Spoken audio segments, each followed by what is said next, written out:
एक जानिब तो इस्लामाबाद एमओयू पर बाज़ाब्ता दस्तखत हो चुके हैं। ट्रंप, ईरान के सदर और पाकिस्तान के वज़ीर आज़म सब ने दस्तखत कर दिए हैं। सिचुएशन बड़ी इंटरेस्टिंग है, मिडल ईस्ट में क्या होने जा रहा है उस पर सबकी नज़रें हैं। लेकिन वहीं दूसरी जानिब ऐन उस मौके पर जब व्लादिमीर ज़ेलेंस्की G7 के समिट में मौजूद है, जब डोनाल्ड ट्रंप भी यूरोप में मौजूद है, यूक्रेन ने रूस के दिल पर हमला किया है और आज मॉस्को पर जो हमला किया गया है यूक्रेन की तरफ से, ये पिछले 2 सालों का सबसे बड़ा हमला है। यानी ये जंग जो कि बड़े स्लो पेस से चल रही थी, यूं लग रहा है कि यूक्रेन अब इसे मंतकी अंजाम तक पहुंचाने के दर पे है।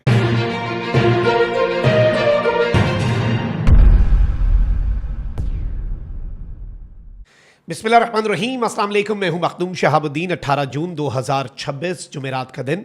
कुछ आम तरीन अपडेट्स हैं मिडल ईस्ट से भी, और जाहिर बात है कि रशिया यूक्रेन वॉर जो है ये इंटेंसिफाई होती जा रही है। इसकी इंटेंसिटी, इसकी शिद्दत में इजाफा हो रहा है। वैसे तो इस जंग को 4 साल से ज़ायद का अरसा गुजर चुका, लेकिन रीसेंट टाइम्स में ये जंग बड़े स्लो पेस से चल रही थी, बड़े आराम से चल रही थी। और हालिया दिनों के अंदर जब व्लादिमीर पुतिन ने चीन का दौरा किया तो यूक्रेन ने पिछले 1 साल का सबसे बड़ा हमला रूस के ऊपर कर दिया, जिसमें रूस के 12 रीजन्स पर 500 से ज़ायद ड्रोन्स और मिसाइल्स दागे गए। उसके बाद रशिया जो है उसने जवाबी वार ये किया कि उसने नेटो ममालिक, जिनकी एयर स्पेस में पहले सिर्फ रूसी तैयारे या ड्रोन थोड़ा सा एंटर होकर निकल जाते थे, पहली मरतबा बाज़ाब्ता तौर पर नेटो मुल्क की किसी बिल्डिंग को हिट किया। अब नाज़रीन कराम, यूक्रेन ने गुज़श्ता 2 सालों का सबसे बड़ा हमला कर दिया है। और ऐन उस मौके पर जब G7 समिट में ज़ेलेंस्की मौजूद है, जब पूरे का पूरा यूरोप और G7 के ममालिक रशिया पर प्रेशर बढ़ाने की बात कर रहे हैं, और इस सब में ज़ेलेंस्की की तरफ से ये करना बड़ा इंपॉर्टेंट है। साथ ही साथ मैं कुछ डिटेल्स जो हैं वो मुआहदे की भी रख देता हूँ। कुछ लोगों को इसमें कन्फ्यूजन है, कुछ लोग जो हैं जो कुछ तो दाना दुश्मन होते हैं, कुछ नादान दोस्त भी होते हैं ना, तो वो कल से आसमान सर पे उठाए हुए थे। मुझे बड़ी हैरत हुई जब मैंने कल सुना, लेकिन आज चले उनकी भी तसल्ली हो गई होगी, उस पर भी थोड़ी सी बात करते हैं। लेकिन अगर अभी तक आपने इस वीडियो को लाइक नहीं किया, लाइक जरूर कर दें, कमेंट सेक्शन में राय का इजहार भी कीजिएगा, और पाकिस्तान जिंदाबाद का नारा आपने कमेंट सेक्शन में जरूर लिखना है। नाज़रीन इकराम, फाइनेंशियल टाइम्स ने एक स्टोरी की कि जी पाकिस्तान से ज़्यादा किरदार तो कतर ने अदा किया, और कुछ लोगों ने ऐसा आसमान सर पे उठाया कि जी पाकिस्तान का तो रोल ही नहीं था। ये वही लोग हैं जो इससे पहले कहते थे कि भाई पाकिस्तान से का सालसी करवाएगा ईरान, कभी भी नहीं करवाएगा। बाद में हमने देखा कि ईरान ने भी स्टेटमेंट्स दी कि भाई हमारे लिए सालिसी एक है जो पाकिस्तान है। अब ये जो MOU है, जिस पर पहले इलेक्ट्रॉनिकली सिग्नेचर्स हुए थे बाकर कलेबाफ के और JD वैंस के, अब इससे ऑफिशियली नाफिजुल अमल कर दिया गया है।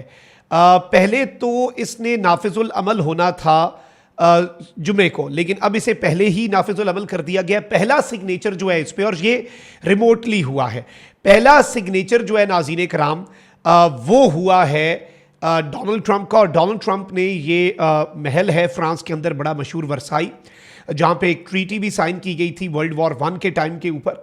तो बड़ा स्ट्रेटेजिक लोकेशन पे बैठ के इमैनुअल मैक्रोन ने यहाँ पे डिनर होस्ट किया था, उसके दौरान सिग्नेचर किए, वीडियो जारी की सिग्नेचर करते हुए की। फिर दूसरा जो से साइन है वो ईरान के सदर ने किया अपने दफ्तर में बैठ के, यानी ट्रंप ने साइन किए, ये कॉपी भेजी गई ट्रंप के साइन वाली। जब ट्रंप ने साइन किया तो इस डॉक्यूमेंट पे एक साइन था, जब ईरान के सदर ने साइन किया तो इस डॉक्यूमेंट पर 2 साइंस थे, और फिर पाकिस्तान के प्राइम मिनिस्टर ने भी वीडियो जारी की।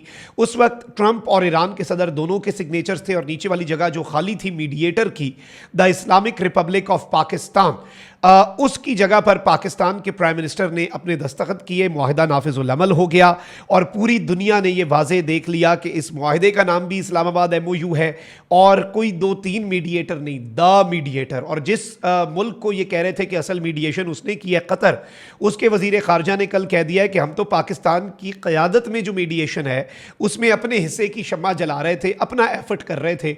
असल क़यादत और असल कायद तो इस मीडिएटरी पूरे प्रोसेस का पाकिस्तान ही है।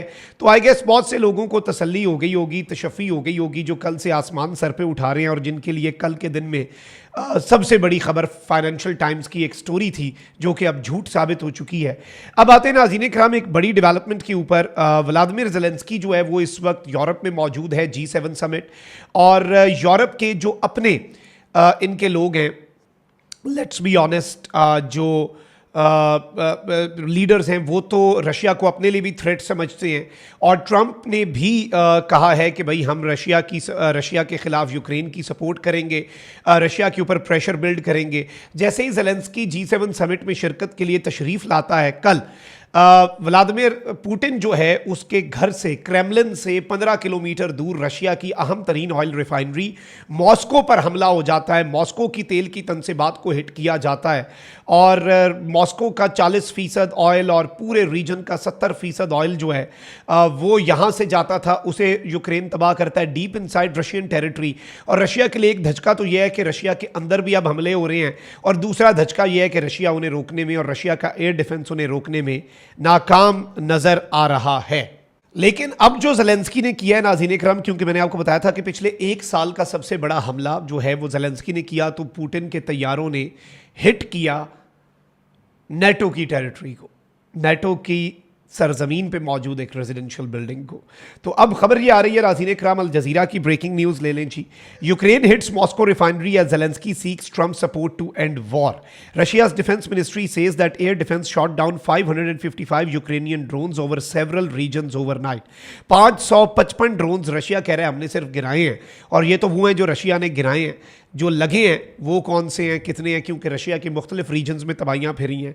फिर इस सब के अंदर एक और खबर आती है, Russian oil refineries on fire after barrage of Ukrainian drone strike Moscow. और बताया ये जा रहा है कि मॉस्को के लोग जो हैं और मॉस्को के जो ओहदेदारान हैं वो इस हमले के स्केल से द गार्डियन के मुताबिक बहुत ज़्यादा सरप्राइज हुए और पैनिक फैल गया। फिर CNN की हेडलाइन है, Ukraine launches largest attack on Moscow in 2 years as per Russian media.